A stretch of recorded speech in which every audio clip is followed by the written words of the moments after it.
3 days, that's it. 72 hours, a quiet room, medicine, soup, and conversations that start with no intention and end up lingering on the skin. She only wanted to get better. He only came to help. But there's a kind of care that doesn't feel like care. It feels like fate moving in softly without a sound until it's impossible to ignore. The crystal chandelier above the dining table cast fractured light across silver platters and porcelain plates, each piece worth more than most people earned in a month. Brooke Whitmore sat in her designated chair, third from the head of the table, always third, and watched her father command the room with the same precision he commanded his business empire.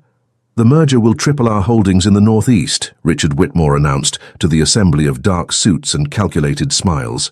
"By this time next year, Whitmore Industries will dominate the manufacturing sector." Polite applause rippled through the dining room.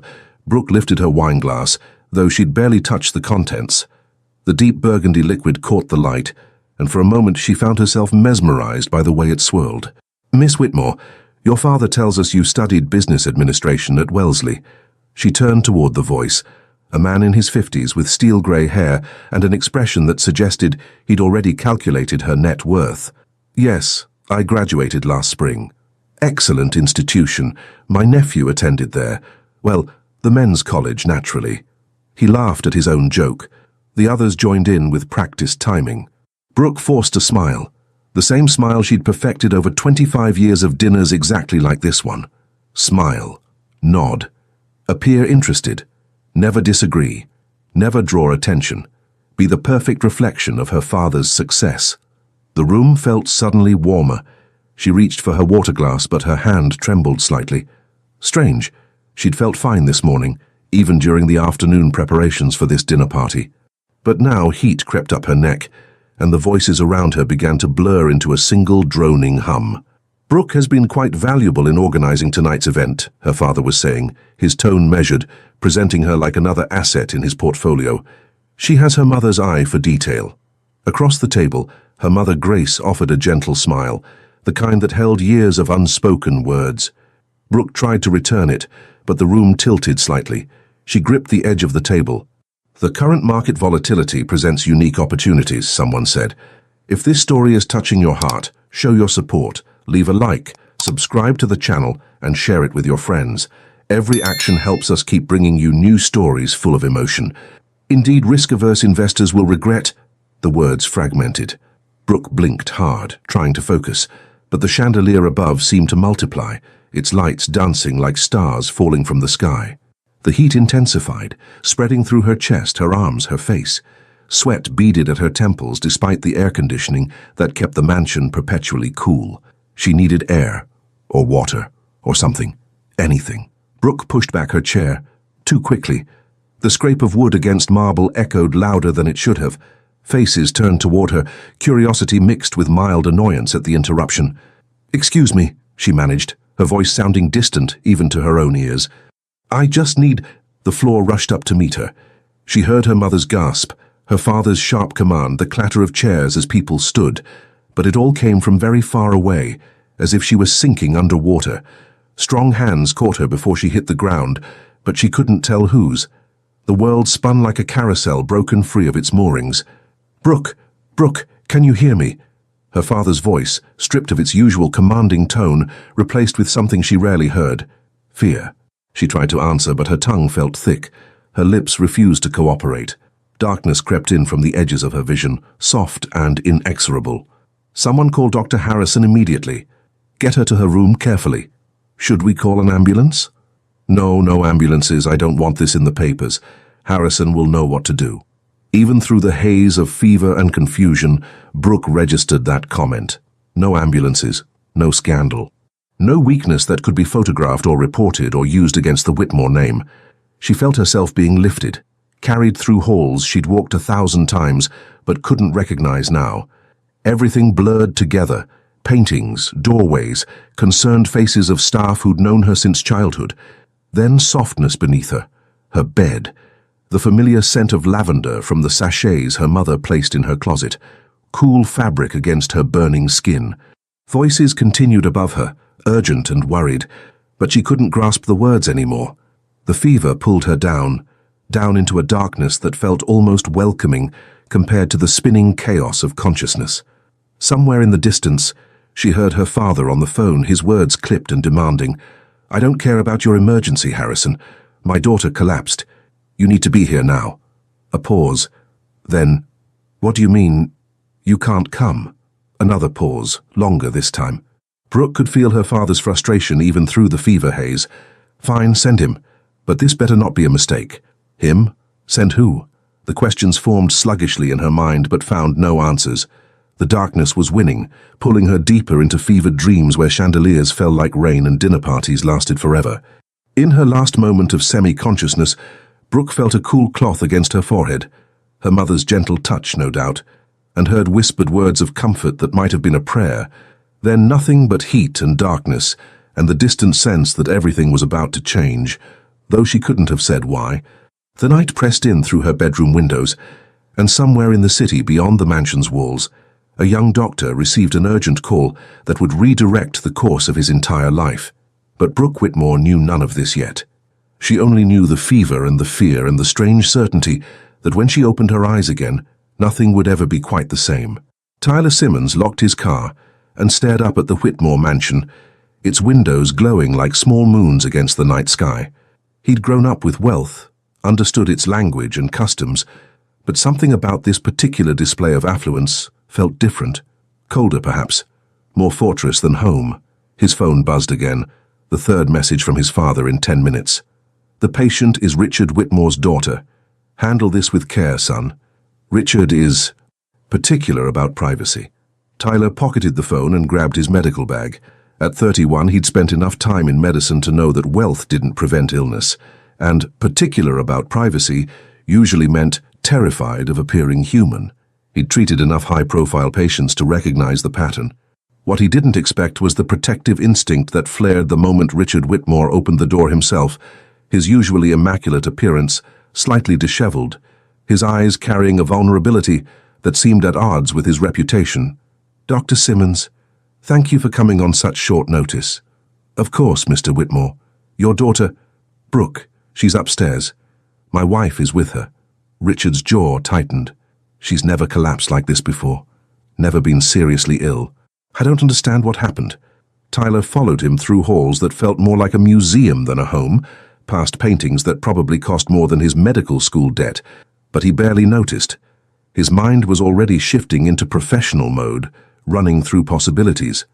Exhaustion, infection, cardiac issues, neurological problems. They reached a bedroom door where a woman with kind eyes and worried hands waited. Grace Whitmore, he presumed. She looked like she'd been crying. "Thank you for coming, doctor. She's been drifting in and out of consciousness. The fever is quite high." Tyler stepped into the room, and his breath caught. She lay in the center of a canopy bed, dark hair spread across white pillows, her face flushed with fever. Even in illness, even with her skin too pale beneath the flush, even with the slight sheen of perspiration on her forehead, she was beautiful. Delicate features, long lashes that fluttered against her cheeks, lips slightly parted as she breathed in shallow gasps. "Professional," he reminded himself sharply. "She's a patient. Focus." He set his bag on the bedside table and pulled up a chair, his movements calm and practiced despite the unexpected acceleration of his heartbeat. Gently, he placed his fingers on her wrist, checking her pulse. Rapid. Too rapid. Her skin burned beneath his touch. "How long has she been feverish?" he asked, pulling out a thermometer. "Since she collapsed at dinner about 2 hours ago," Grace said softly. "But she might have been feeling unwell before that. Brooke doesn't always say when something's wrong." Tyler made a mental note of that, the kind of person who suffered silently, who didn't want to be a burden. He'd met many like that. They were often the ones who waited too long to seek help. He placed the thermometer gently against her lips. "Miss Whitmore, I need you to open your mouth for me. Can you do that?" Her eyelids fluttered. For a moment he thought she wouldn't respond. Then, slowly, her lips parted. Her eyes opened, just a fraction, and he found himself looking into the most striking hazel eyes he'd ever seen. Confused, glazed with fever, but aware enough to focus on his face. "That's good," he murmured, his voice automatically softening. "Just hold this under your tongue for a moment. I know you don't feel well, but you're going to be fine." She studied him with those fever-bright eyes, and he watched as a tiny furrow appeared between her brows, as if she were trying to place him, trying to understand why a stranger sat beside her bed, speaking with such gentle certainty. The thermometer beeped. 103.4 degrees Fahrenheit. Tyler's expression remained calm, but his mind was already running through treatment protocols. High fever, rapid pulse, sudden onset. He began a systematic examination, checking her glands, listening to her lungs and heart, looking for signs of rash or other symptoms. Has she traveled recently? Been exposed to anyone who was ill? No, Richard said from the doorway. She's been here at home for the past 2 weeks, organizing this damned dinner party. Any recent changes in diet? New medications? Allergies I should know about? Grace shook her head. Nothing. She's always been healthy. Rarely even gets colds. Tyler gently pressed his fingers along her neck, checking for swollen lymph nodes. Brooke's eyes tracked his movements, and he offered her a reassuring smile, the one with the dimples that his colleagues said made patients trust him instantly. I know this isn't fun, he told her quietly, but you're being very brave. Her lips moved, forming words that came out as barely a whisper. Not brave, just tired. Something in his chest tightened at the admission, at the vulnerability in her voice. He had to remind himself again.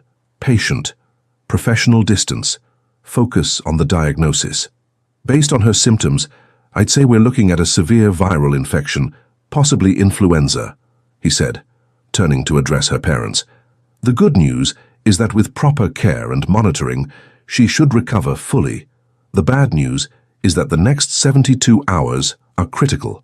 The fever needs to be managed carefully. What do we need to do? Grace asked immediately.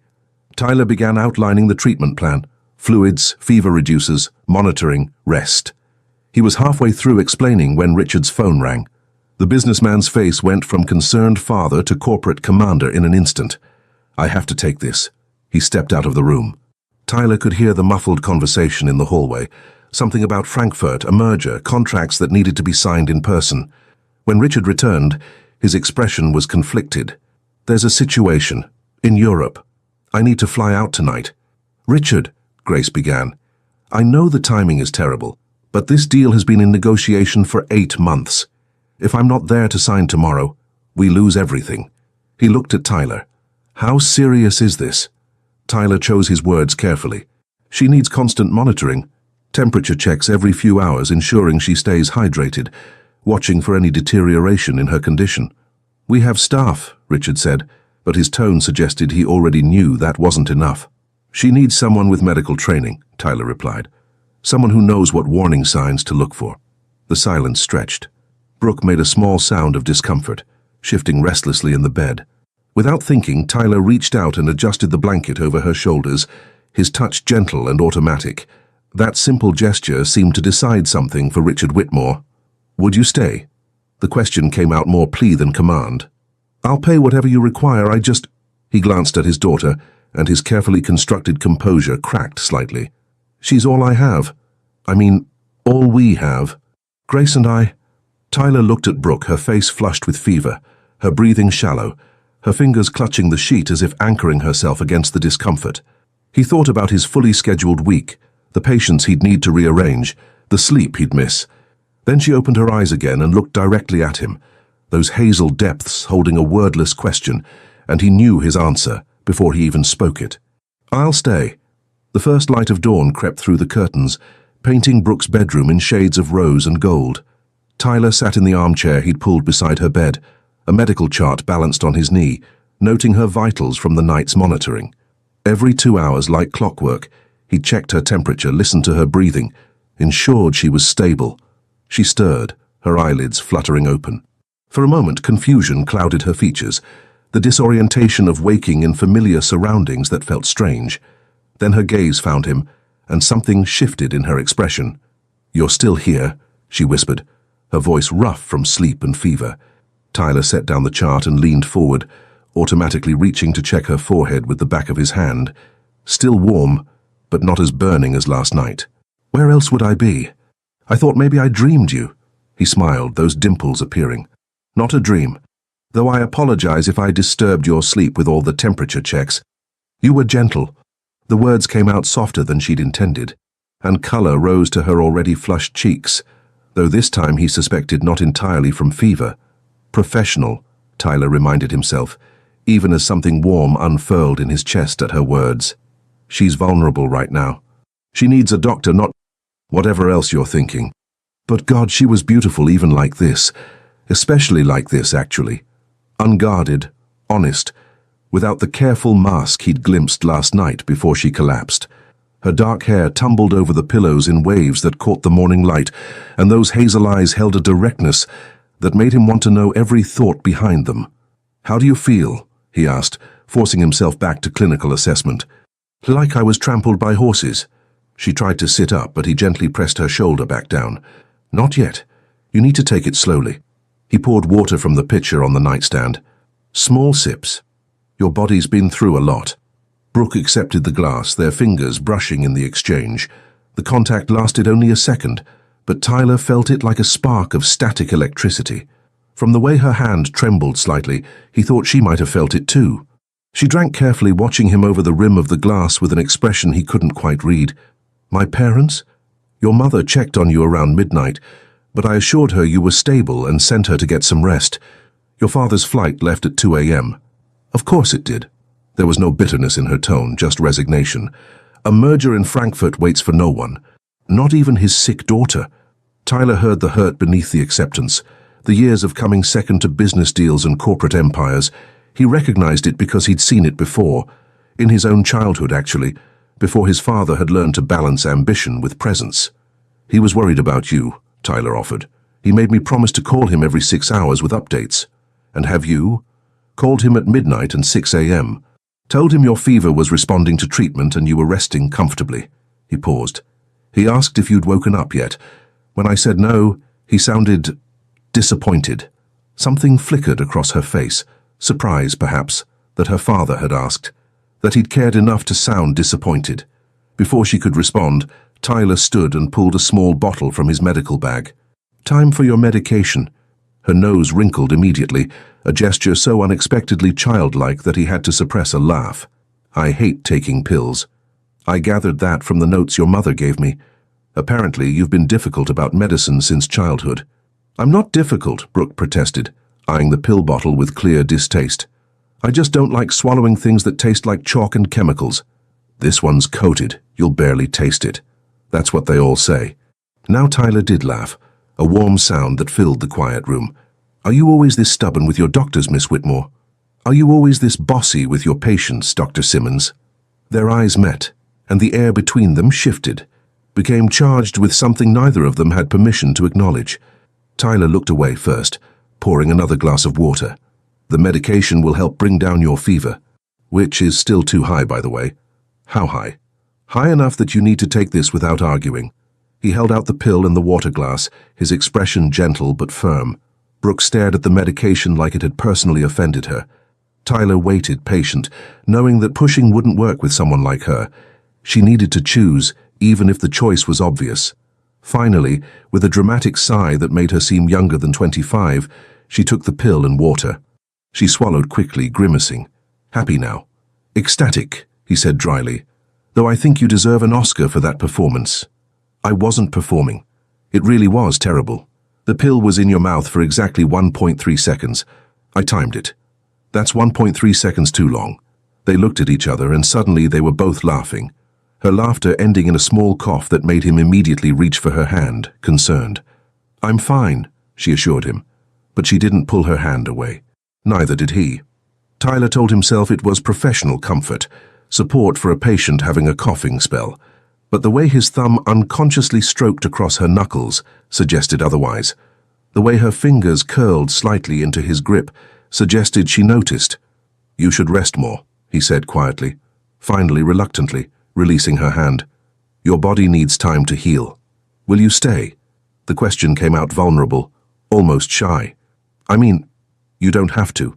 I'm sure you have other patients, other responsibilities. I shouldn't monopolize your time."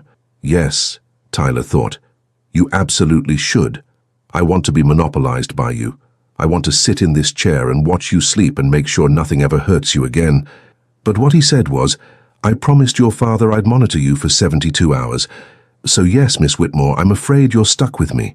Brooke, she corrected softly. Please. Just Brooke. Brooke. Her name felt right in his mouth, intimate in a way that probably should have worried him. And I'm Tyler. Tyler, she repeated, testing it, and he loved the way it sounded in her voice, still rough from illness but sweet somehow. Genuine. She settled back against the pillows, her eyelids already growing heavy again. The medication was working, pulling her toward much-needed sleep, but before she drifted off, she looked at him one more time. Thank you, she whispered, for staying, for being kind. You don't need to thank me for that. Yes, I do. Kindness isn't as common as it should be.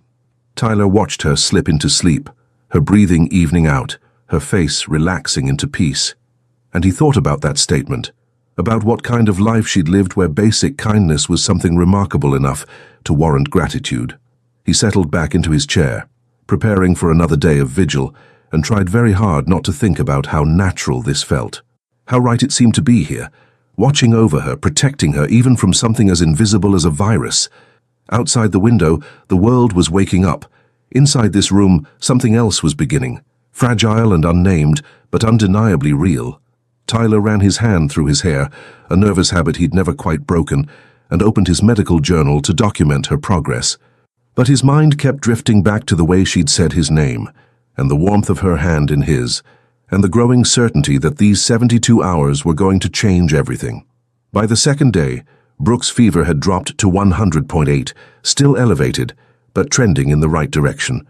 She was awake more often, able to hold brief conversations that revealed glimpses of the woman beneath the illness. Tyler had learned she took her coffee with too much sugar and not enough cream, that she'd read Pride and Prejudice 7 times and could quote entire passages, that she pressed flowers between the pages of books, creating what she called memory markers for moments worth preserving.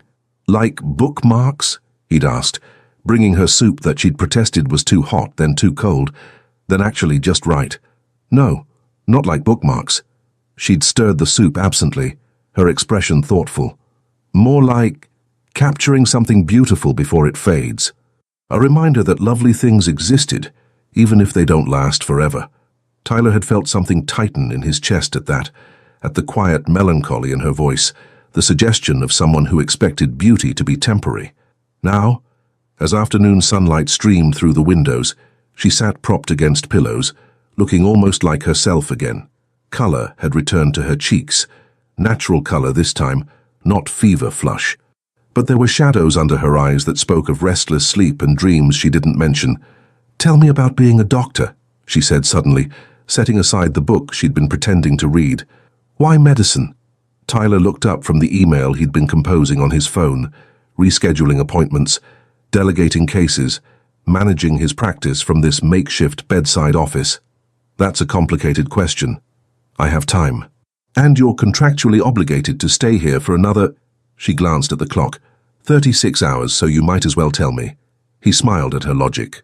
Contractually obligated? My father's paying you, isn't he? That's a contract. Fair point.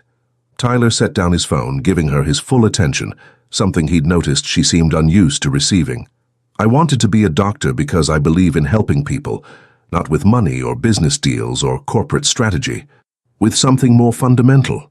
Health, life, the chance to wake up tomorrow without pain. That's beautiful, Brooke said softly. And rare. What do you mean? She picked at the blanket edge, a nervous gesture he'd started to recognize. Most people I know, most people my father knows, they only care about profit margins and market share. Everything has a price tag. Everyone can be bought.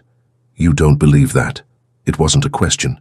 Somehow Tyler knew with certainty that Brooke Whitmore, despite being raised in a world of transactions, still believed in things that couldn't be commodified. No, she admitted, I don't. Which makes me terribly impractical, according to my father. I think it makes you human. Their eyes held for a moment too long. Tyler felt the pull again, that magnetic draw toward her that grew stronger each hour he spent in this room. He'd treated hundreds of patients. Thousands, maybe. None of them had ever made him want to know their favorite color, their childhood dreams, the sound of their laugh when they weren't sick. What about you? He asked, breaking the spell before it became too intense. What do you want to do? Besides organizing dinner parties for your father's business associates? Brooke's expression clouded. I don't know, isn't that pathetic? I'm 25 years old with a degree from a prestigious college, and I have no idea what I actually want. That's not pathetic. That's honest. Tyler shifted in his chair, leaning slightly forward. Most people spend their whole lives doing what they're supposed to want instead of figuring out what they actually want. Is that what you did? What you were supposed to want? He paused, considering. No. My father wanted me to run the hospital, manage it, grow it, turn it into an empire. But I wanted to practice medicine, to actually treat patients instead of overseeing spreadsheets and budget meetings. And he accepted that, eventually, after a lot of difficult conversations. Tyler smiled, remembering. My father's a good man. He cares more about my happiness than about succession plans. That's rare too, I think. Brooke was quiet for a moment, absorbing this. Tyler could see the wheels turning in her mind, comparing her father to his, measuring the distance between what was and what might have been. You're lucky, she said finally, to have someone who puts your happiness first. The wistfulness in her voice made Tyler want to pull her into his arms, to promise that someone would put her happiness first from now on, that he would, if she'd let him. But that was insane. He'd known her for less than 48 hours. She was his patient. These feelings were probably just proximity, the intimacy of illness creating false connections. Except they didn't feel false. What would you do? He asked gently. If you could do anything. If there were no expectations, no obligations, just you, and a choice. Brooke's eyes widened slightly, as if no one had ever asked her that before. I think I'd want to work somewhere that helps people. Maybe in healthcare administration. Not as a doctor, I'm too squeamish for that. She smiled ruefully. But organizing things, making systems work better, ensuring patients are cared for properly. I'm good at details, at seeing how pieces fit together. That's valuable, Tyler said. Hospitals desperately need people who can do that. Good administrators save lives just as surely as good doctors do. You really believe that? I know it. I've seen brilliant physicians lose patients because of systemic failures, poor communication, inefficient processes, lack of coordination. Someone who can fix those things? He held her gaze. That's a different kind of healer, but a healer nonetheless. Brooke's expression transformed, hope blooming across her features like sunrise. I never thought of it that way. Before Tyler could respond, her face suddenly contorted. She pressed a hand to her temple, wincing. He was beside the bed in an instant, professional mode overriding everything else. Headache? Just a little, it's fine. Brooke, he made his voice firm, don't downplay symptoms. That's how people get sicker. I didn't want to worry you. Worrying about you is literally my job right now. The words came out more intense than he'd intended. He softened his tone. Let me check your temperature. She submitted to the thermometer, and Tyler tried not to notice how close he was standing, how he could smell the faint lavender scent of her shampoo, how her pulse jumped when his fingers brushed her wrist. 101.2 degrees. The fever had ticked back up. It's evening, he explained, seeing her worried expression. Fevers often spike in the evening. This is normal, but we need to manage it. He administered medication, then dampened a cloth with cool water and pressed it gently to her forehead. Brooke closed her eyes, leaning into the coolness. That feels good, she murmured. Tyler's hand trembled slightly, just for a second before steadying. Being this close to her, touching her face with such tenderness, felt both completely natural and utterly dangerous. Thank you, she said, her eyes still closed. For everything. For staying, for caring, for actually listening when I talk. That's not something to thank me for either. Yes, it is. Her eyes opened, finding his. You have no idea how rare it is, how lonely it gets, being surrounded by people who only see the Whitmore name and never see me. Tyler's heart constricted. Without thinking, he reached out and tucked a strand of hair behind her ear, an intimate gesture that should have been crossing a line, but somehow wasn't. I see you, he said quietly. Brooke, not the name, not the money, just you, and you're extraordinary. She stared at him, eyes wide and glistening. Then, to his alarm, tears spilled over. Hey, no, I didn't mean to make you cry. These are good tears, she insisted, laughing through them. No one's ever said that to me before. Tyler couldn't stop himself. He sat on the edge of the bed and gathered her hands in his, holding them gently. "Then I'll say it again. You're extraordinary, Brooke Whitmore. And anyone who doesn't see that is blind." She squeezed his hands, and they sat like that as the sun set outside her window, painting the sky in shades of purple and gold. Neither of them spoke. Words would have shattered something fragile and precious taking shape between them.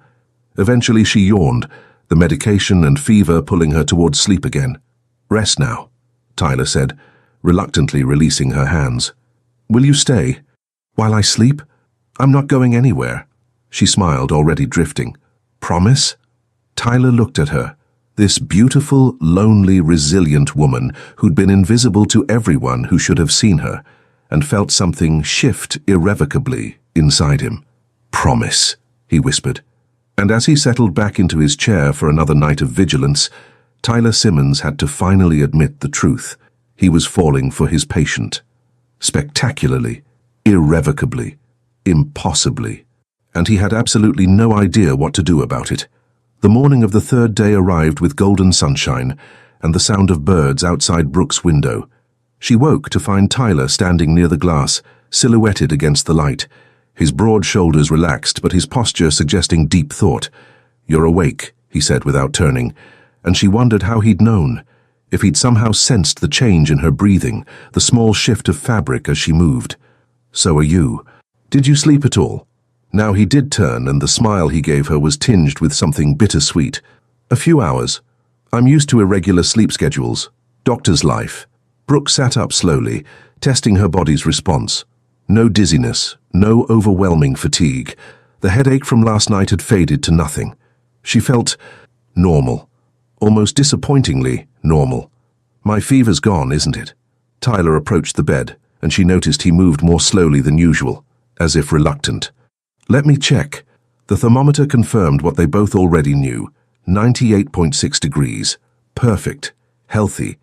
No medical reason for him to stay. "Congratulations," Tyler said, his voice professionally cheerful in a way that felt forced. "You've made a full recovery, so you can go home now." Brooke tried to match his tone to sound pleased about this development. She failed miserably. "Yes, I should probably head out soon, actually. Let you get back to your normal routine." He busied himself packing his medical bag, not meeting her eyes. "You'll want to take it easy for a few more days. Don't overexert yourself. Stay hydrated. The usual post-viral precautions." "Tyler." He stopped, his hands freezing mid-motion over a stethoscope. "Look at me. Please." Slowly he turned. The expression on his face made her breath catch, longing mixed with resignation, hope battling with duty. "I don't want you to go," Brooke said quietly. The admission felt like stepping off a cliff. "Brooke, I know it's probably just because you took care of me, some kind of transference or whatever it's called. I know I'm being silly. It's only been 3 days." She twisted the blanket between her fingers. "But these have been the best 3 days of my life, and I don't want them to end." Tyler set down the medical bag and crossed to her in 3 long strides. He sat on the edge of the bed, close enough that she could see the gold flecks in his brown eyes, the exhaustion in the shadows beneath them, the hint of stubble darkening his jaw. "It's not silly," he said fiercely. "And it's not just you. These 3 days, Brooke, I've been trying to maintain professional distance, trying to remember that you're my patient, that I can't—" He broke off, running his hand through his hair in that nervous gesture she'd come to recognize. "But the truth is, I haven't thought of you as just a patient for at least 2 days now." Her heart was pounding so hard, she was certain he could hear it. "Then why do you have to leave?" "Because your father hired me to care for you until you recovered. That job is done, and because—" He reached out, his fingers hovering near her cheek, before he seemed to think better of it and pulled back. "Because if I stay any longer, I'm going to do something completely inappropriate, like kiss you, and you deserve better than that." Brooke's breath hitched. "What if I don't want better than that? You're not thinking clearly. You've been sick." "My fever is gone. You just said so yourself." She caught his hand before he could retreat, holding it firmly. "I'm thinking perfectly clearly, Tyler. And what I'm thinking is that I've never felt this way before. Not ever. Not with anyone." "Neither have I," he admitted, his voice rough. "God help me, Brooke, neither have I." They stared at each other, the air between them crackling with tension and possibility, and the weight of something neither dared name yet. Finally, Tyler spoke. "I need to go. Not because I want to, because it's right.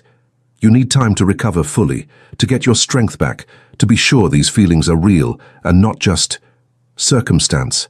"I am sure. Maybe you are. But I need to be sure too. I need to know that I'm not taking advantage of a vulnerable moment." He brought her hand to his lips, pressing a kiss to her knuckles that sent electricity racing up her arm. "If this is real, if we're real, then it'll still be here in a few weeks, a month, however long it takes." Brooke wanted to argue, to insist that she knew her own heart, but she could see the determination in his face. Tyler Simmons was honorable to his core, and that honor wouldn't let him act on feelings born in what he perceived as an imbalanced situation. It was one of the things she loved about him. The thought stopped her cold. Love? Could it be love already, after 3 days? But looking at him, at the gentle concern in his eyes, the strength in the set of his jaw, the tender way he held her hand like something precious, she knew the answer. Yes. Impossible as it seemed, yes. "Okay," she whispered. "It's okay, but Tyler..." "Yes? Don't disappear completely, please. I couldn't bear not knowing if I'll ever see you again." Something in his expression softened. "You'll see me again, I promise." He stood then, reluctantly releasing her hand. Brooke watched as he finished packing his bag, each movement deliberate, as if he too was trying to memorize this moment. At the door, he paused. For a long moment, he stood with his back to her, shoulders tense. Then he turned. "I have to tell you something," he said. "Before I go, something I need you to know." "What?"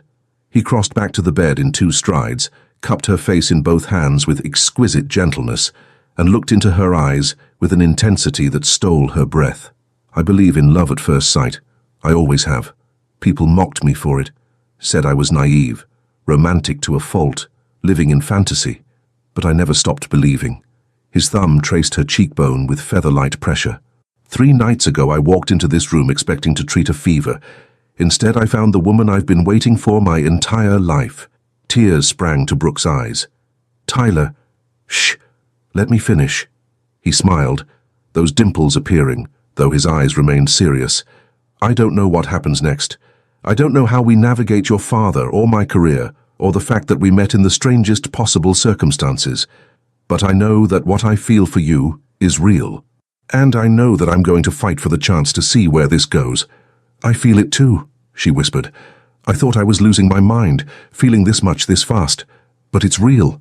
I know it is." Tyler leaned forward, and for one heart-stopping moment, Brooke thought he would kiss her, really kiss her, not just her hand or forehead. She could see him wanting to, see the desire and restraint warring in his expression. Instead, he pressed his lips to her forehead in a kiss that lasted several heartbeats longer than necessary. It was tender and reverent, and full of promises he couldn't speak aloud yet. When he pulled back, Brooke saw that his eyes were bright with unshed emotion. "Take care of yourself, Brooke Whitmore," he said softly. "You deserve all the flowers and all the beauty in the world." Then he was gone, the door clicking shut behind him with a finality that made her chest ache. Brooke sat very still, her hand pressed to her forehead where she could still feel the warmth of his lips. The room felt impossibly empty without him, as if he'd taken all the light and air with him.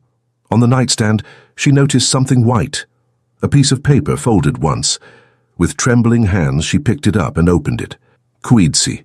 Você merece todas as flores mais lindas do mundo." No, wait. Her tired brain was mixing languages. She blinked and read it again. "Take care. You deserve all the most beautiful flowers in the world." Below the words, he'd written a phone number and added, "When you're ready, if you're ready, call me. I'll be waiting. Tate." Brooke clutched the note to her chest and let the tears fall. But they weren't tears of sadness. They were tears of hope, of anticipation, of the strange certainty that this wasn't an ending. It was a beginning. She reached for the phone on her nightstand, already composing in her mind what she would say when she called. Then she stopped. Tyler was right. She needed time to be sure, to heal fully, to know beyond doubt that these feelings weren't just gratitude or proximity, or the intensity of unusual circumstances. Even though she already knew, even though every cell in her body was screaming that Tyler Simmons was hers and she was his and nothing else mattered. Brooke carefully folded the note and slipped it between the pages of Pride and Prejudice, the book she'd been reading before she fell ill, before Tyler walked into her life and changed everything. Another memory marker. Another beautiful thing captured before it could fade. Except this time, she had a feeling it wouldn't fade at all. Outside her window, the world continued spinning. Inside her heart, something had fundamentally shifted, rearranged itself into a new shape centered around a man with kind eyes and dimpled smiles and hands that had held hers like she mattered. Brooke lay back against her pillows, exhausted and exhilarated and utterly transformed. 3 days. 72 hours. That's all it had taken for Tyler Simmons to become essential to her happiness. And somehow, impossibly, perfectly, she knew he felt the same. 4 weeks. 28 days. 672 hours. Brooke had counted every single one of them. She hadn't called Tyler. Not because she didn't want to. God, she wanted to so badly it physically hurt some days. But she'd made herself wait, giving them both the space Tyler had said they needed.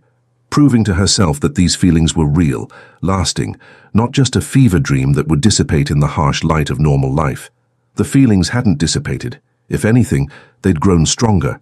She'd read his note so many times the paper had gone soft at the creases.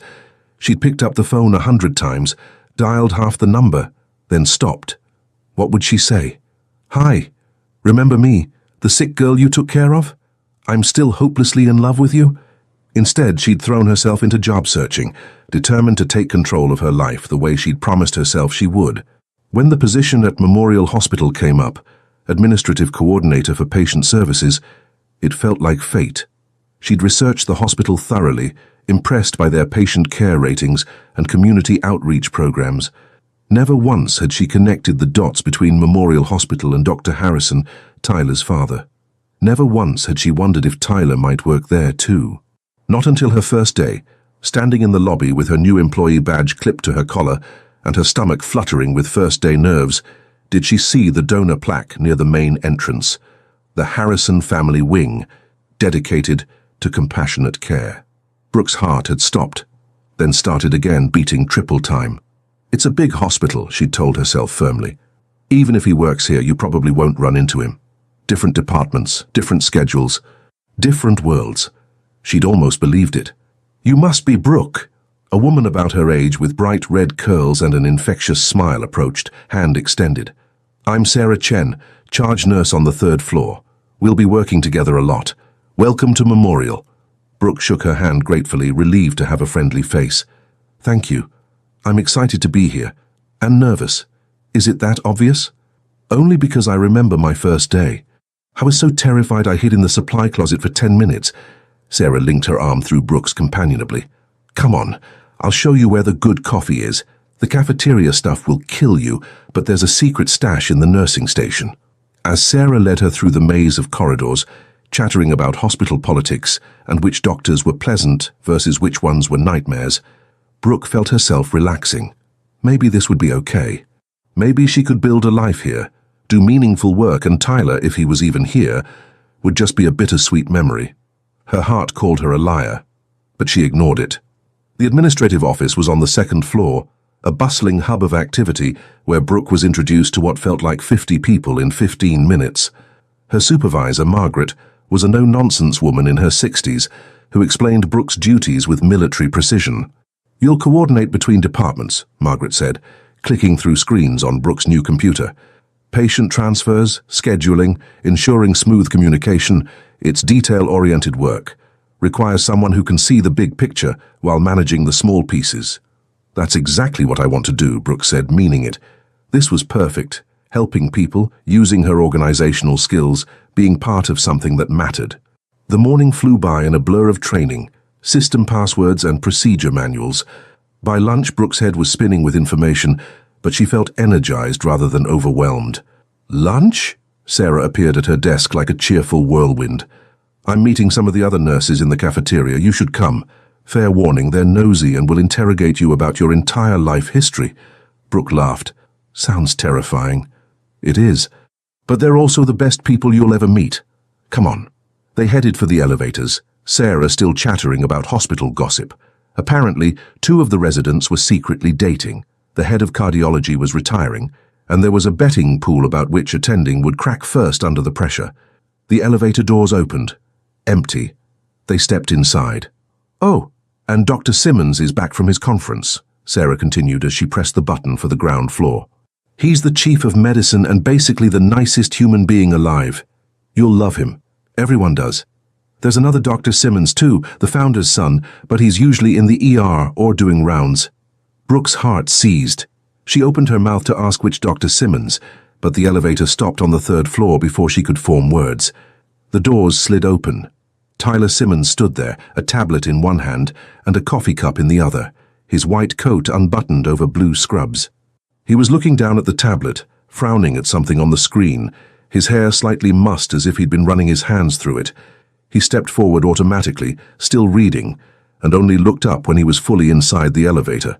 Their eyes met. The world stopped. Brooke watched the sequence of emotions cross his face: surprise, disbelief, joy, uncertainty, and finally something so intense it stole her breath. The tablet slipped slightly in his grip before he caught it. Coffee sloshed in the cup, barely avoiding spillage. "Brooke," he said, and his voice was exactly as she remembered. Warm velvet, wrapping around her name like a caress. "Tyler."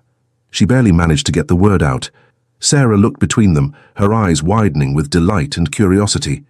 "Oh my God, do you two know each other?" Neither of them answered. They couldn't. They were too busy staring at each other like drowning people who'd just spotted shore. Tyler looked good. Better than good.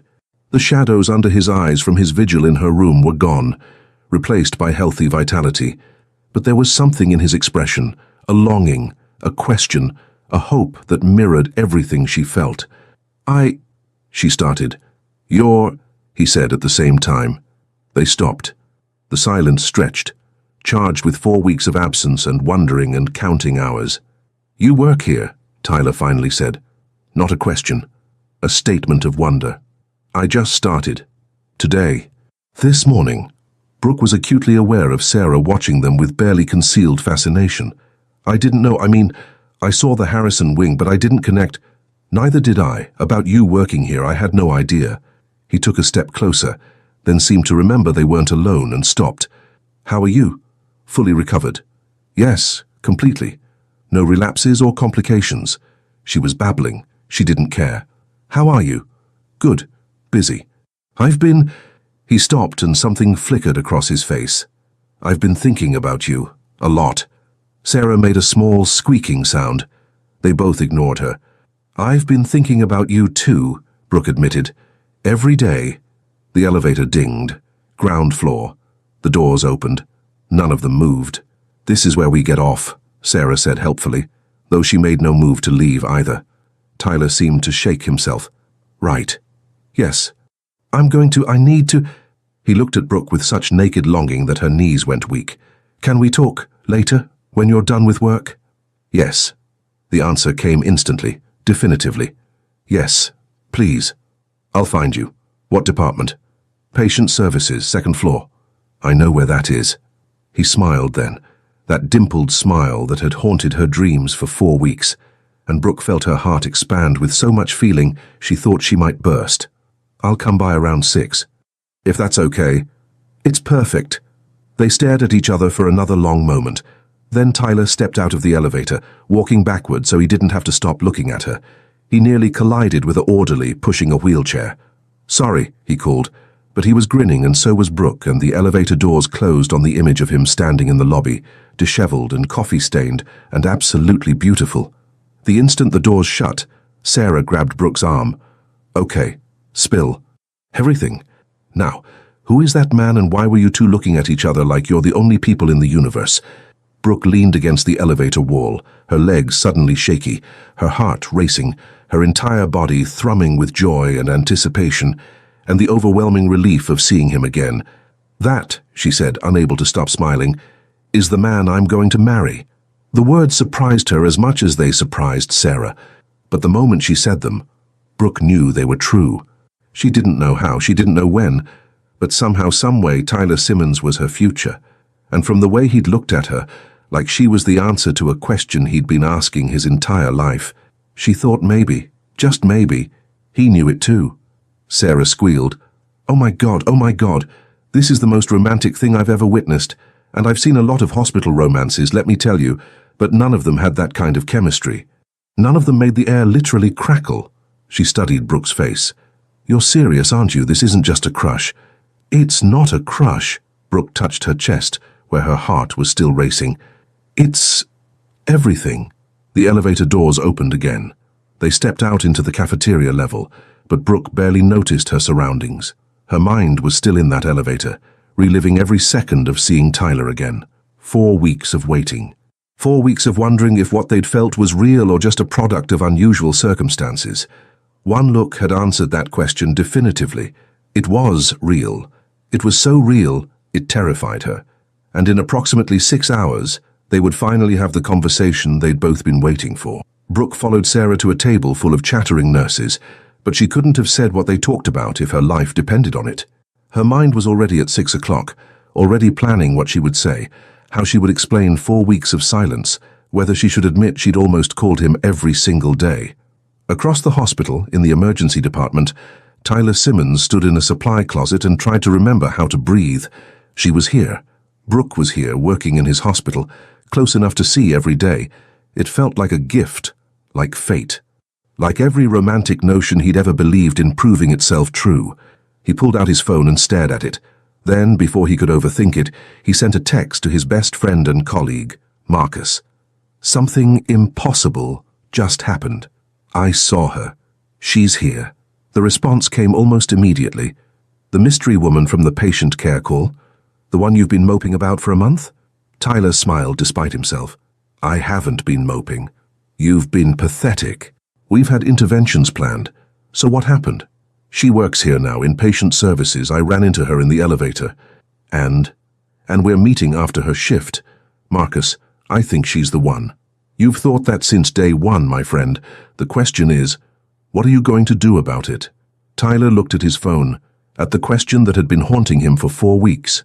What was he going to do about Brooke Whitmore? Everything, he decided. Absolutely everything. 6 o'clock couldn't come fast enough. The afternoon crawled by with excruciating slowness.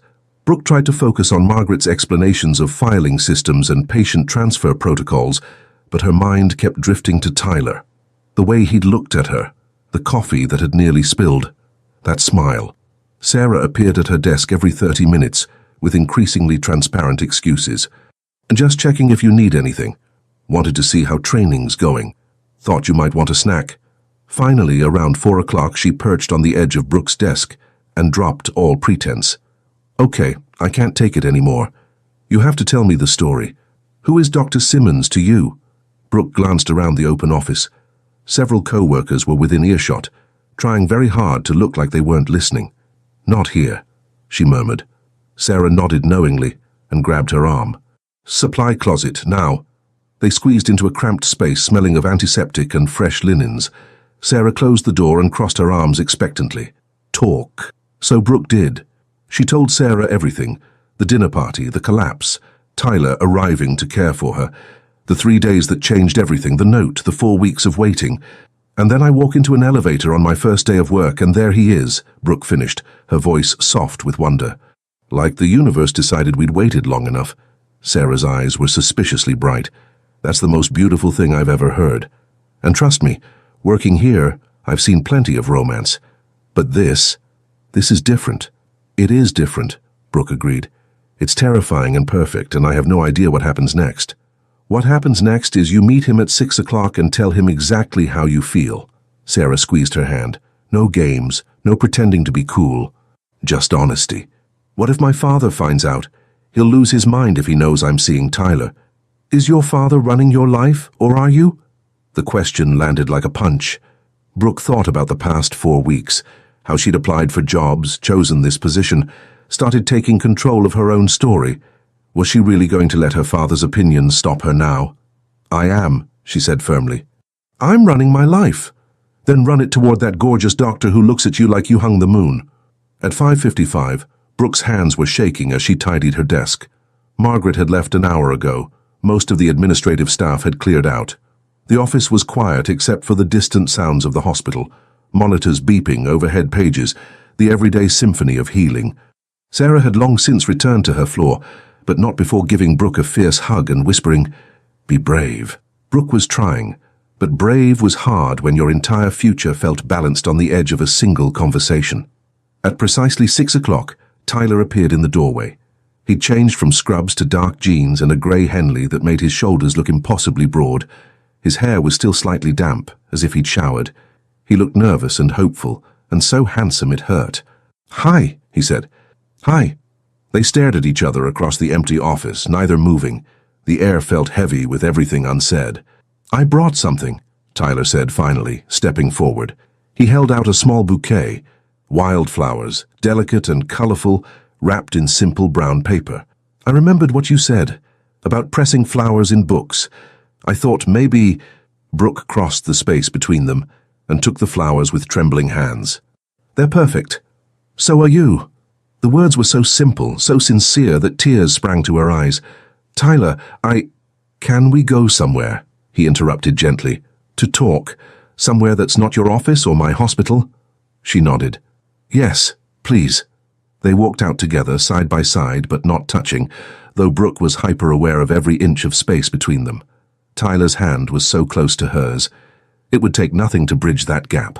He led her to a small courtyard behind the hospital, a hidden garden that most people didn't know existed. Stone benches circled a fountain, and early evening light filtered through the trees overhead, painting everything gold. "I come here when I need to think," Tyler said, gesturing to a bench. "It's quiet." They sat finally, and Brooke realized she was still clutching the wildflowers like a lifeline. "I should have called," she blurted out. "You gave me your number and I wanted to call every single day, but I made myself wait because you said we needed time, and I wanted to prove these feelings were real. But they are real, Tyler. They're so real." "Brooke." He caught her free hand, his thumb stroking across her knuckles. "Breathe." She did, drawing in a shaky breath. "I didn't call either," Tyler said quietly. "For the same reasons. I wanted to give you space, give us both time to be sure. But I thought about you constantly. Wondered how you were if you were thinking about me, if I'd completely imagined the connection between us. You didn't imagine it. I know that now. The second I saw you in that elevator, Brooke, my heart stopped. And I knew. 4 weeks didn't change anything. If anything, I fell harder for you in your absence." She turned to face him fully, her hand tightening in his. "What do we do now?" Tyler's expression grew serious. "I need to know something first. Your father, he won't approve of this. Of us. I'm not the powerful businessman he wants for you. I don't care what he wants. Are you sure? Because if we do this, if we try, it won't be easy. There will be pressure, consequences." Brooke thought about her mother's words. "If you found love, fight for it." She thought about the life she'd been living versus the life she wanted, and she thought about Tyler, his kindness, his integrity, the way he made her feel seen. "I'm sure," she said. "I've never been more sure of anything." Tyler's smile was radiant. "Then I'm going to court you properly, Brooke Whitmore. Dates and flowers and time to build something real. No rushing, no pressure. Just us, getting to know each other without fever and medical emergencies. I'd like that. And when we're both absolutely certain, when there's no doubt left, I'm going to ask your father's permission to see you. Officially. He'll say no. Then I'll convince him. However long it takes." Tyler lifted her hand to his lips, pressing a kiss to her palm that made her breath catch. "You're worth fighting for." The sun was setting now, painting the garden in shades of amber and rose. Tyler's eyes were warm as he looked at her, full of promise and patience, and something that looked very much like love. "So are you," Brooke whispered. And there in the secret garden behind Memorial Hospital, with wildflowers between them and the future uncertain but bright, they began again. This time, with eyes open and hearts ready. This time, forever. The next 3 weeks were the happiest of Brooke's life. Tyler kept his promise about courting her properly. They had coffee before her shifts, lunch in the hospital cafeteria when their schedules aligned, stolen moments in the secret garden when the world felt too heavy.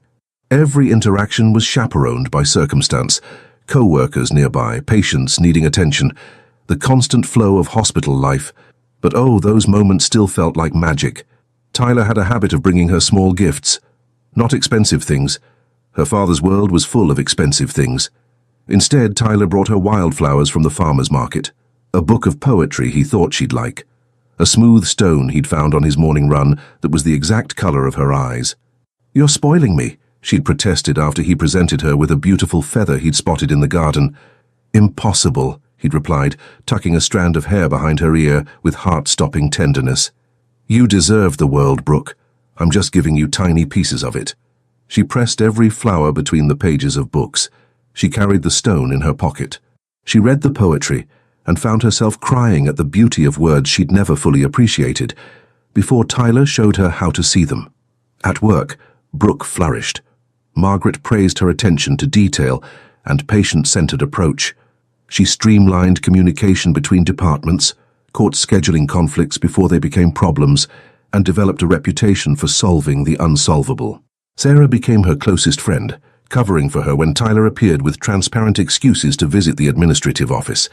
"Dr. Simmons, you needed those patient transfer forms again?" Sarah would ask with exaggerated innocence. "Didn't you get copies yesterday?" "Must have misplaced them," Tyler would say, his ears turning slightly red.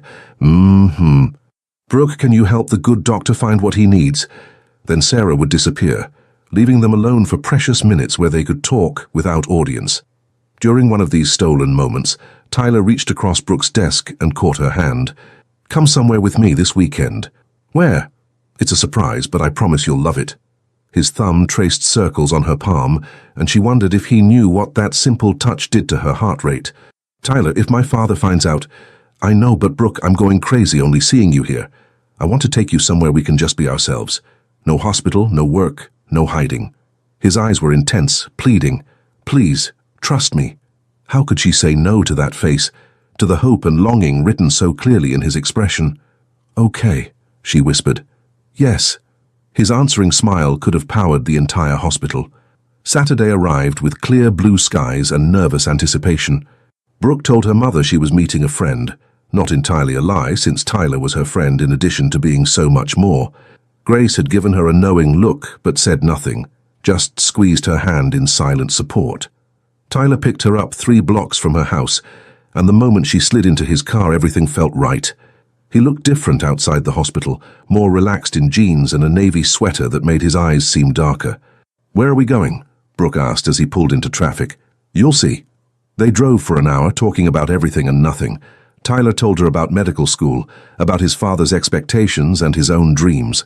Brooke shared her childhood, the loneliness of being Richard Whitmore's daughter, the mother who taught her to find beauty in small things. "She sounds wonderful," Tyler said softly. "She is. I think you'd like her. And I think she'd love you." The words hung in the air between them, the implication that this was serious enough for family, for future, for forever.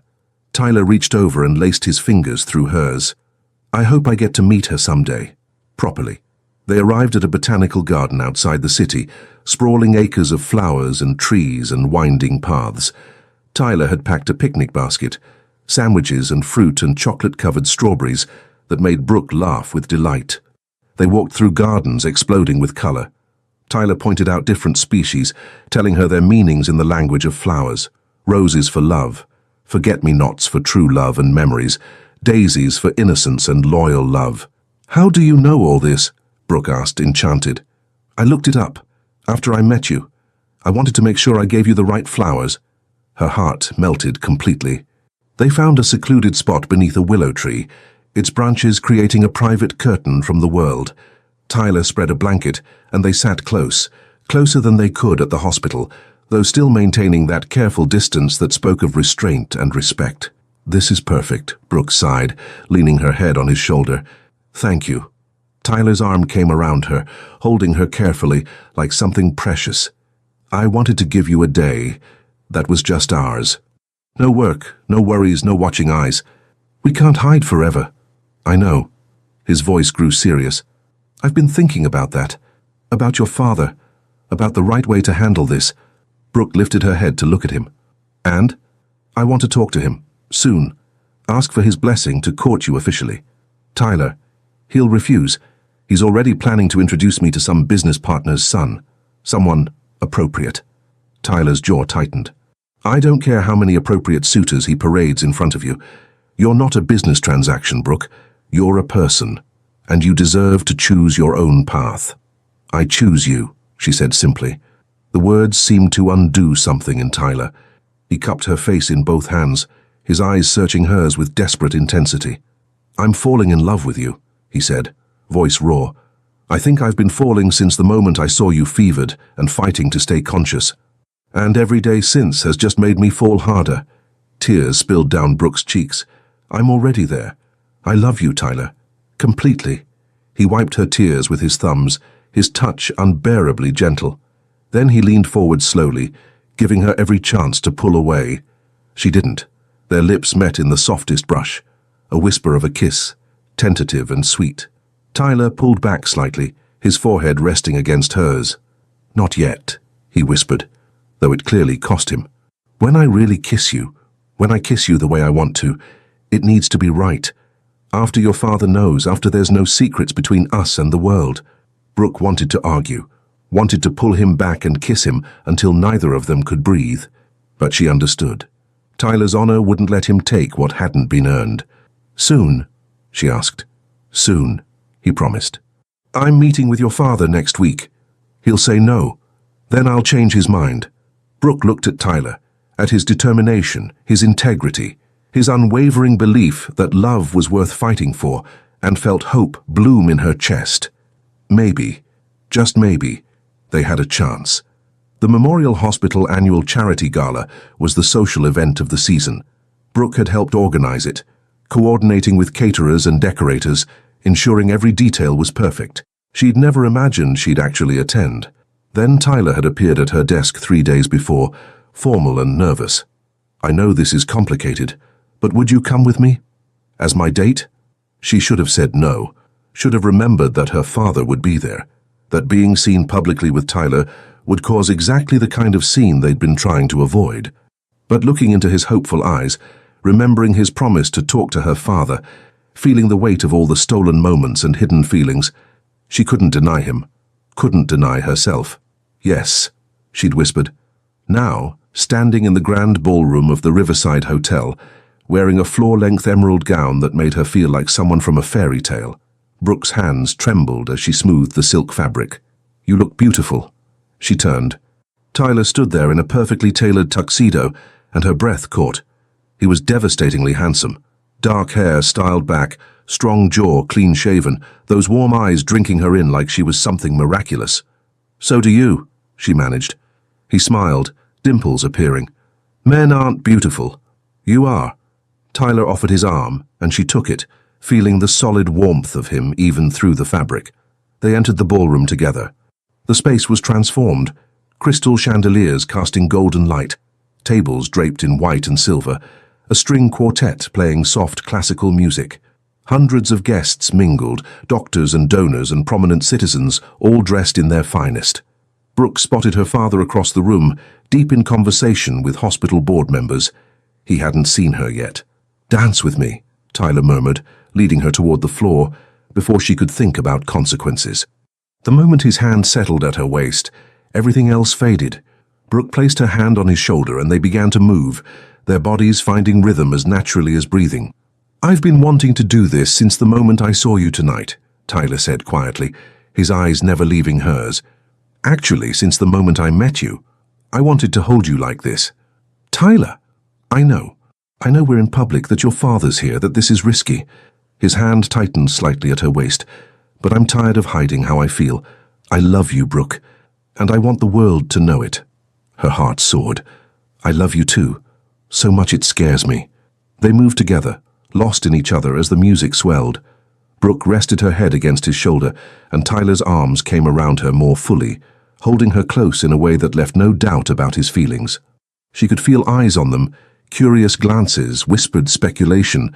Let them look, let them wonder. For this moment, she was exactly where she belonged. When the song ended, Tyler didn't release her. Instead, he took her hand and led her through the French doors onto the terrace. The night air was cool and sweet, stars scattered across the sky like diamonds on velvet.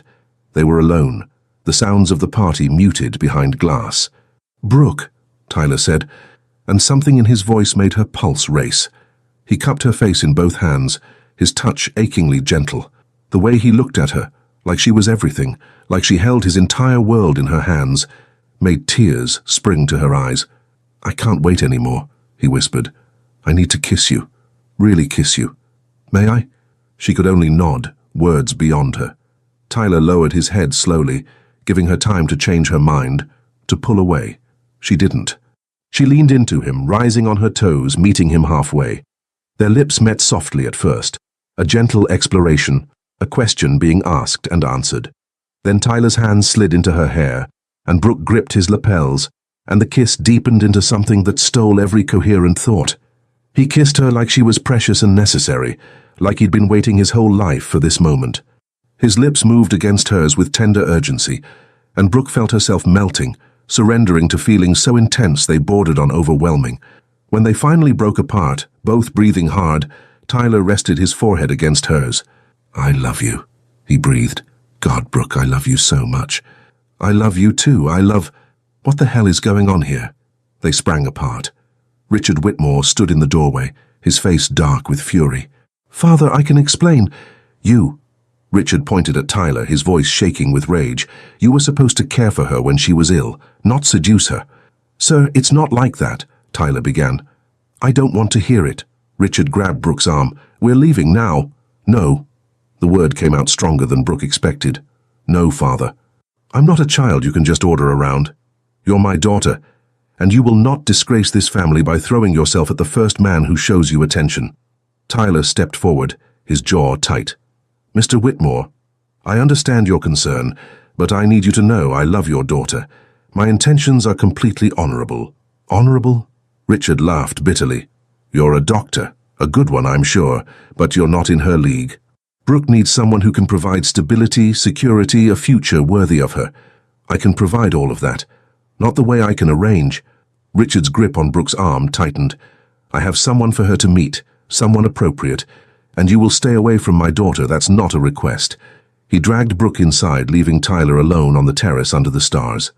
Brooke looked back, meeting Tyler's anguished gaze. "I'm sorry," she mouthed, but her father pulled her away through the ballroom and out to the car, ending the most perfect night of her life with devastating finality. The car ride home was silent, except for Richard's barely controlled breathing. Brooke sat rigid in the back seat, still wearing the emerald gown, still feeling Tyler's kiss on her lips. When they arrived home, her father finally spoke. "My office, now." Grace appeared in the hallway, concern written across her face. "Richard, what happened?" "Stay out of this, Grace." He pointed at Brooke. "Office." Brooke followed him, her heart pounding. She'd never openly defied her father before, never pushed back against his plans for her life. But Tyler had given her courage.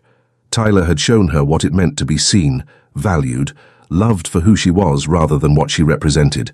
Richard closed the door and faced her, his expression harder than she'd ever seen it.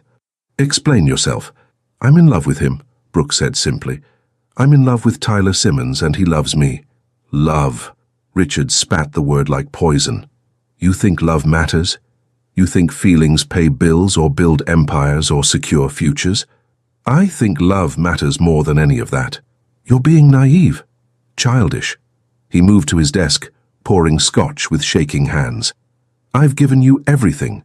Education, opportunities, a life most people only dream of. And this is how you repay me? By sneaking around with a doctor. There's nothing wrong with being a doctor. Tyler is brilliant, respected. He's beneath you." Richard downed the scotch in one swallow. "I won't allow it, Brooke. I forbid you from seeing him. Any contact beyond what's professionally necessary at the hospital ends immediately. You can't control who I love. I can control who you marry. And you will not marry Tyler Simmons." He set down his glass with deliberate precision. "I've arranged for you to meet someone. Christian Ashford. His family owns Ashford Technologies. He's 35, successful, educated, and interested in meeting you." Brooke's stomach turned. "I'm not meeting him." "You will. Next week. He'll take you to dinner. You'll be gracious and charming, and you'll give him a fair chance." "I'm already in love with someone else." "Then fall out of love." Richard's voice turned cold. "Because if you continue this relationship with Dr. Simmons, I will cut you off completely. No trust fund, no inheritance, no financial support of any kind. You'll be on your own." The threat hung in the air. Brooke had never worked for her own money, never had to survive without the Whitmore fortune backing her. The thought terrified her, but the thought of losing Tyler terrified her more. "Fine," she said quietly. "Cut me off. I choose Tyler." For a moment, Richard looked genuinely shocked. Then his expression hardened further. "You're upset. Emotional.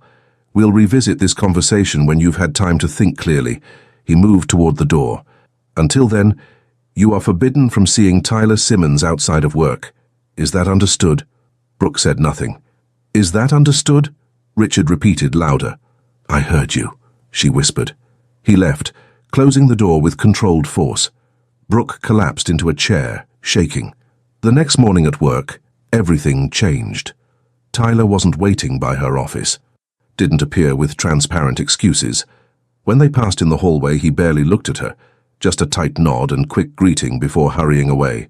At lunch, when she went to their usual table in the cafeteria, he wasn't there. Sarah found her sitting alone, staring at her untouched food. "What happened?" "Tyler's been like a ghost today." "My father happened," Brooke said numbly. Days passed. A week. Tyler remained distant, professional, unreachable. He answered her emails with brief clinical responses, avoided the administrative wing entirely. Once she caught him watching her from across the lobby, his expression anguished, but when she moved toward him, he turned and walked away. Brooke felt like she was dying inside.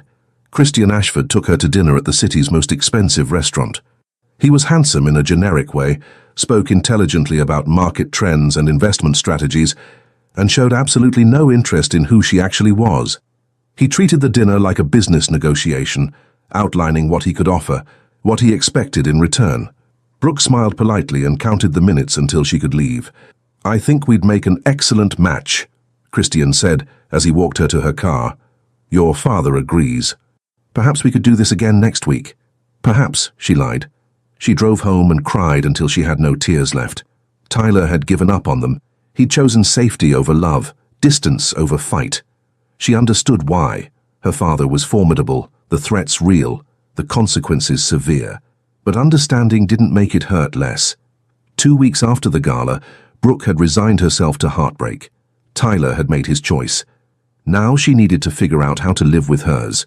Then a cream-colored envelope appeared on her desk. Her name was written in Tyler's handwriting. With trembling fingers, she opened it. Inside was a letter that would change everything. Brooke's hands trembled as she unfolded the letter. Tyler's handwriting filled the page, strong, clear strokes that somehow felt like him. "My dearest Brooke, I know I've hurt you these past 2 weeks. I've seen the pain in your eyes when I walk past without stopping, felt your confusion when I avoid the places we used to meet. You probably think I've given up on us, that I chose the easy path over fighting for what we have. You couldn't be more wrong. I love you. God, Brooke, I love you so much it physically hurts to stay away from you. Every morning I wake up thinking about you. Every night I fall asleep wishing I could hold you. You are the first thought in my mind and the last prayer on my lips, but I stayed away because I couldn't bear to watch your father destroy you for choosing me. He made it clear, if you continue with me, he'll cut you off completely. No support, no family, no safety net. And while I know you're strong enough to survive that, I also know it would break something in you to lose your family, to be completely severed from the people who raised you. I won't be the reason you lose everything. I won't be the cause of your suffering, even if staying away is killing me. I thought if I gave you space, gave you time with someone your father approves of, maybe you'd find a way to be happy. Maybe Christian Ashford could give you the life you deserve. Security, comfort, acceptance. But I was lying to myself, because there's one thing he can't give you that I can. A love that sees you for exactly who you are. A love that would move mountains to make you smile. A love that believes you are extraordinary, not because of your name or your money, but because of the kindness in your heart and the strength in your soul. If one day you can choose me without losing who you are, I will be here, waiting, loving you from whatever distance you need. But if you can't, if the cost is too high, then I need you to know this. You were the love of my life, Brooke Whitmore. And I will never regret a single moment we had together, even though they weren't nearly enough. Forever yours, Tyler. The letter blurred as tears streamed down Brooke's face. She read it 3 times, then clutched it to her chest and sobbed. He hadn't given up. He'd stepped back to protect her. That realization changed everything. Brooke found her mother in the garden, tending roses with gentle care. Grace looked up as her daughter approached, and her expression immediately filled with concern. "Sweetheart, what's wrong?" Brooke showed her the letter. Grace read it slowly, her eyes growing misty. "Oh, darling," she whispered. "He truly loves you. He does. And I love him." Brooke's voice broke. "But father—" "Your father is wrong." Grace set down her gardening shears and took Brooke's hands. "I need to tell you something I should have told you years ago.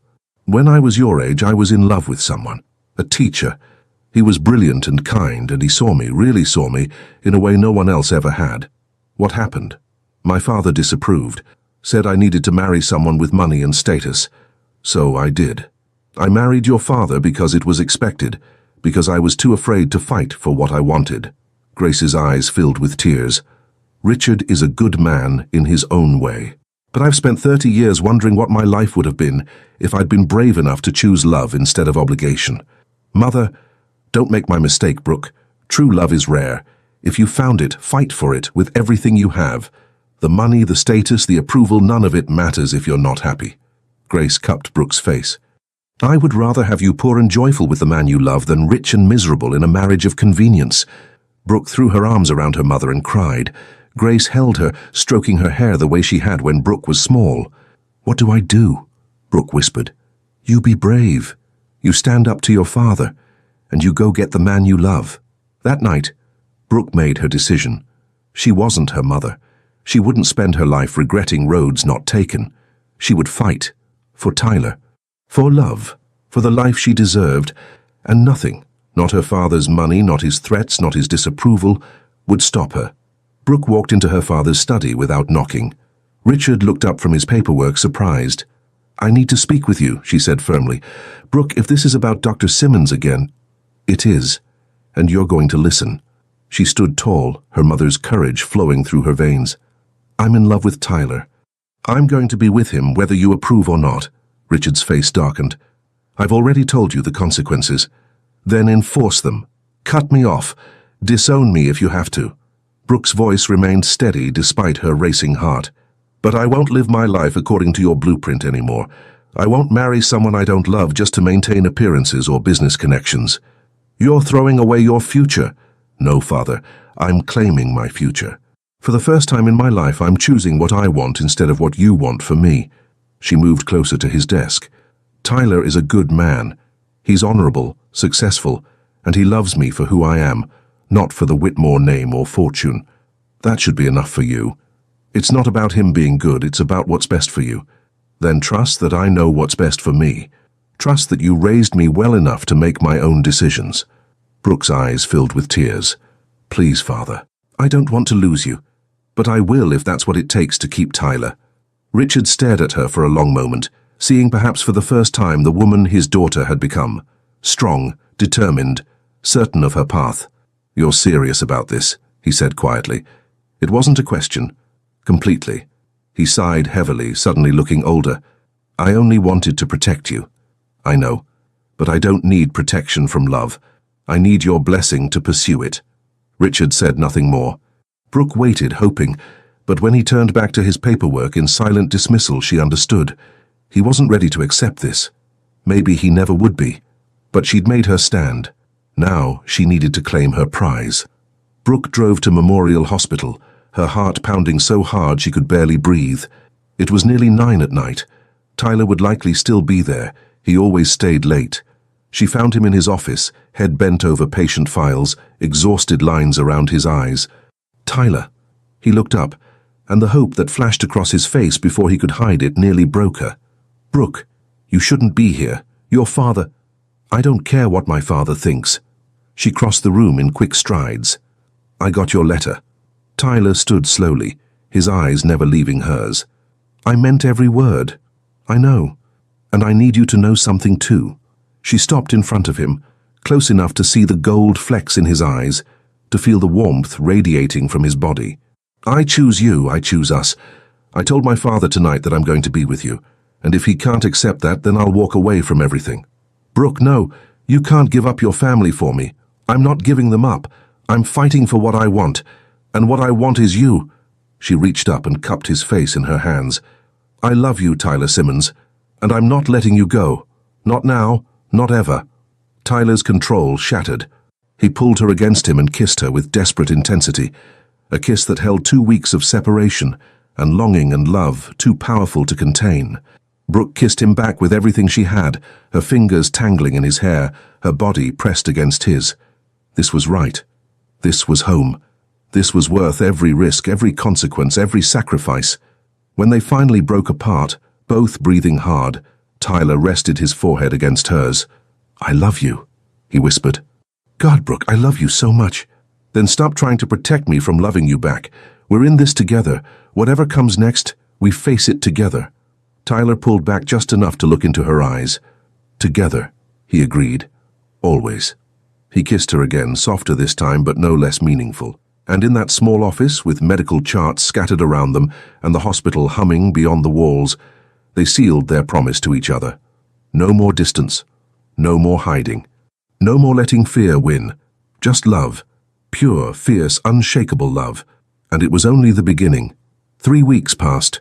Brooke and Tyler faced the world together, hands held in hospital corridors, lunches taken openly in the cafeteria, no more hiding or pretending.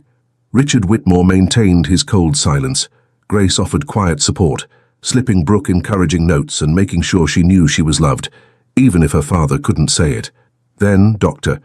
Harrison Simmons, Tyler's father, requested a meeting with Richard. Brooke learned about it from her mother, who'd overheard a phone conversation. "Harrison was very persuasive," Grace said with a small smile. "Very diplomatic. Your father agreed to meet him."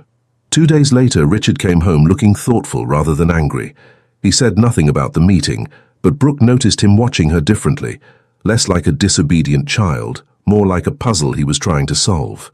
The breakthrough came unexpectedly. Brooke arrived home to find both her parents in the living room. Richard gestured to the sofa. "Sit, please." She sat, heart pounding. Grace reached over and squeezed her hand. "Dr. Harrison Simmons came to see me," Richard began slowly. He spoke about his son, about Tyler's character, his achievements, his future. He paused, struggling with words. And he said something that affected me. He said he'd spent years trying to mold Tyler into what he thought was best, until he realized the best thing he could do was trust Tyler to know his own heart. Brooke held her breath. "I've been controlling, haven't I? Trying to write your story instead of letting you live it. Father, let me finish." Richard's voice was thick with emotion. "Harrison also said that watching Tyler with you, the way he looks at you, protects you, cherishes you, reminded him of how he felt about Tyler's mother. He said that kind of love is rare, worth protecting." Tears slipped down Brooke's cheeks. "I don't know if I can fully approve yet," Richard admitted, "but I can try. I can get to know Tyler properly, see what you see in him." He met her eyes. "I don't want to lose you, Brooke. You're my daughter, my only child, and if Tyler Simmons makes you this happy, then maybe—" His voice broke. "Maybe I've been wrong." Brooke crossed the room and hugged her father for the first time in weeks. He held her tightly and she felt him trembling. "I love you, Father," she whispered. "I love you too, even when I'm terrible at showing it." That night, Tyler took Brooke to his favorite place, an overlook on the outskirts of the city where the lights spread below like fallen stars. "My father talked to yours," she said, standing in his arms under the vast sky. "I know, my dad told me." Tyler kissed her temple. "Things are changing." "They are." She turned in his embrace to face him.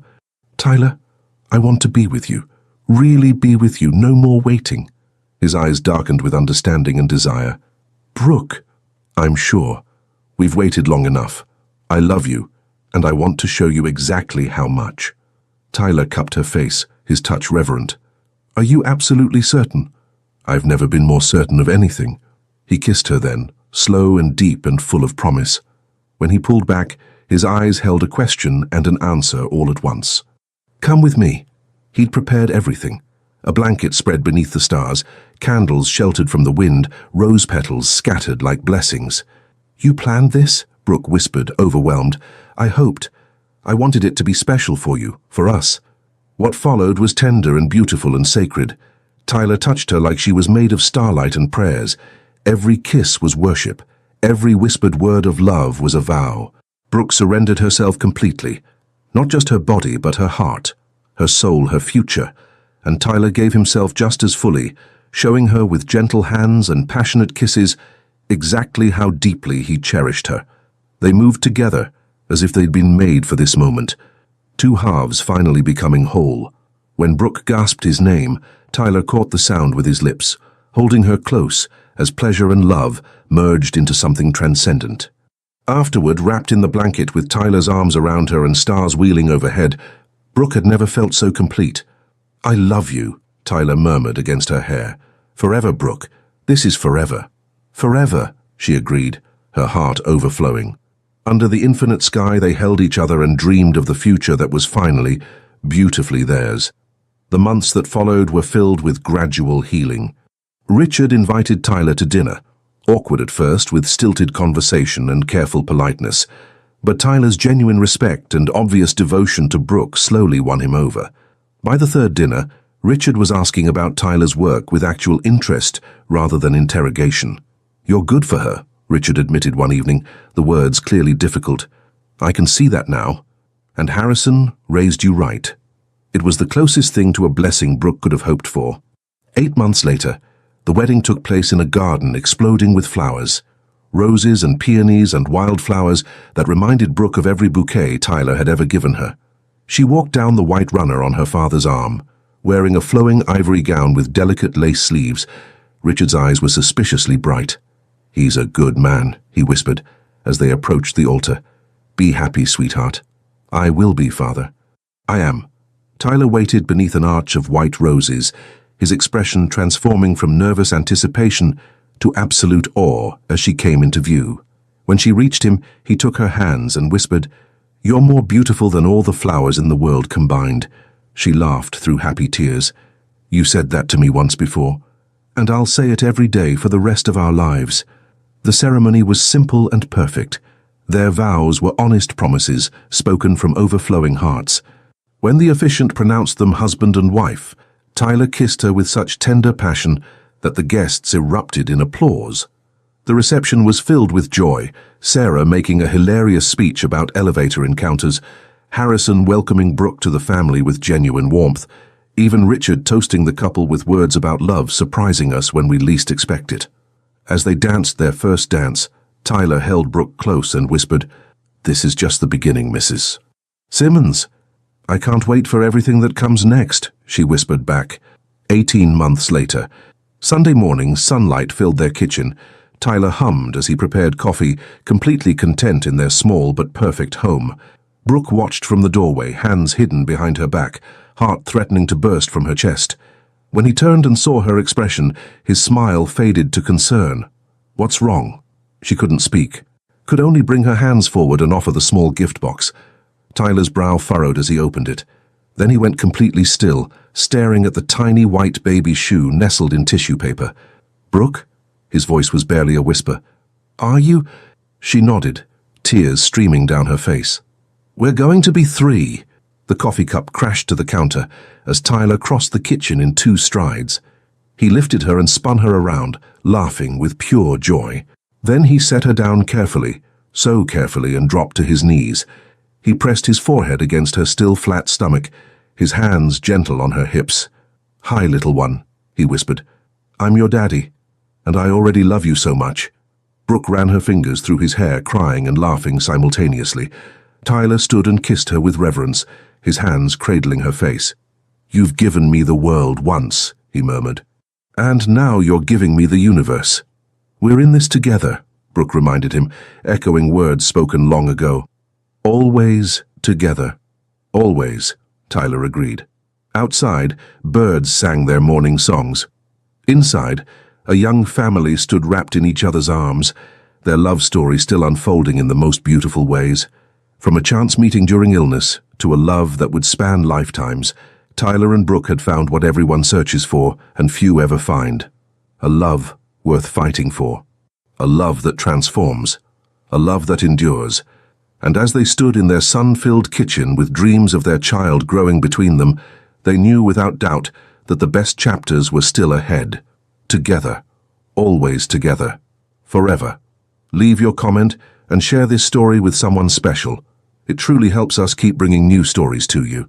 And if you want to follow every chapter of this emotional journey, subscribe to the channel and turn on the notification bell. Your support makes all the difference.